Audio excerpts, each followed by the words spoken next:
حکم پہلے باپ کا مانو، خدمت پہلے ماں کی کرو. شریعت کے ضابطے بتا رہا ہوں. اماں خدمت زیادہ کرتی ہے بچوں کی. اب میں اکثر مثال دیتا ہوں، میں کہتا ہوں جب گلے میں اماں پاؤڈر ڈال دیتی ہے نا، بچے کو نہلا دہلا کے خوشبو لگا کے بڑا پیارا، اس وقت وہ بیٹا بھی ہوتا ہے، پوتا بھی ہوتا ہے، بھتیجا بھی ہوتا ہے، بھانجا بھی ہوتا ہے. اور جب پیشاب کر دے پھر کس کا ہے؟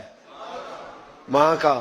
اور جب تک ہنستا ہے مسکراتا ہے پھر وہ سب کا ہے. اور جب رونے لگے جی تو ابا جی آپ تو بعد میں تو آپ بڑے سگے بن گئے، تو اب آپ تھوڑا مہربانی کریں نا، کبھی کبھی آپ بھی ذرا اس کا پیشاب اپنے گلے میں برداشت کریں، تھوڑا آپ بھی شوق کریں نا جی. مالک تو آپ ہیں، ولدیت تو آپ کے لکھی جا رہی ہے، ڈیٹیل تو آپ بتا رہے ہیں کہ میرے نام پہ درد ہے ہر چیز، تو یہاں بھی تھوڑا خیال کرو. حکم پہلے باپ کا ماننا ہے، خدمت پہلے ماں کی کرنی ہے. اور فرمایا میرے محبوب کریم صلی اللہ تعالی علیہ وسلم نے کہ تو نے ان سے باتیں کرنی ہے، میٹھے بول بولنے ہیں. مسند احمد میں بڑی ٹھنڈی بڑی میٹھی بڑی پیاری حدیث ہے. حضور نے فرمایا 2 گھڑیاں رات کو ان کی چارپائی پہ بیٹھا کر، ان سے بات چیت کیا کر، ان کا دل راضی کیا کر. فرمایا اگر تو انہیں خوش کرنے میں کامیاب ہو گیا، رب تجھے 2 حج اور 2 عمرے کا ثواب عطا فرمائے گا.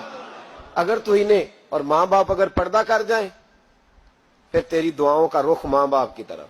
امام راضی نے تفسیر کبیر میں حدیث لکھی ہے، ایک شخص پر آخری وقت طاری تھا، نزع کا عالم تھا، لوگ کلمہ پڑھاتے تھے، زبان پہ جاری نہیں ہوتا تھا.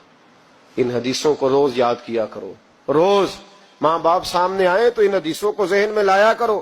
کلمہ اللہ کا ذکر ہے، زبان پہ جاری نہیں ہو رہا کلمہ. لوگ محبوب کریم علیہ السلام کے حضور ہے، یا رسول اللہ بندہ مسلمان ہے پر کلمہ نہیں جاری ہوتا. حضور نے یہ نہیں فرمایا کہ دیکھو لکنت تو نہیں، کوئی مشکل تو نہیں، کیا مسئلہ ہے، دعا کرتے ہیں.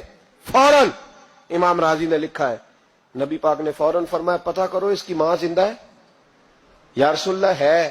فرمایا بلاؤ. اماں آئی بڑی پریشان، 2 گلیاں چھوڑ کے رہتی ہے. فرمایا تیرا بیٹا ہے؟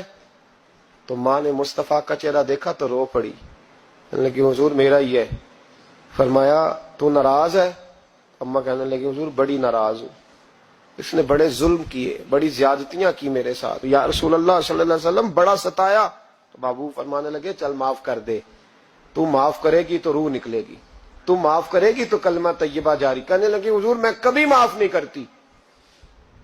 دنیا میں کسی کو آگ کا عذاب دینا حضور نے جائز نہیں رکھا، اسلامی سزاؤں میں اس سے اکثر جگہ پہ منع فرمایا، لیکن یہاں میرے محبوب نے فرمایا لکڑیاں لاؤ. بوڑھی کے سامنے لکڑیاں لاؤ، کیا کرنا ہے؟ فرمایا جس کی ماں ہی ناراض ہے میں اسے زندہ جلا دوں گا، لاؤ لکڑیاں.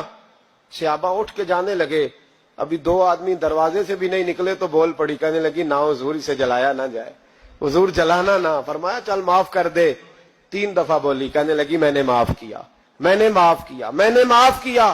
محبوب فرمانے لگے اب پڑھاؤ کلمہ، پڑھاؤ. جب کلمہ پڑھایا تو زبان پہ کلمہ جاری ہو. اس کا مطلب ہے کلمہ بھی اسی کی زبان پہ جاری ہوگا جو ماں باپ کا فرما بردار ہوگا. ورنہ مت امید رکھے کہ میں بڑی لمبی تہجد پڑھتا ہوں، میں تو دروازے پہ بیٹھ کے سخاوت کرتا ہوں، میں تو بہت بڑا آدمی ہوں.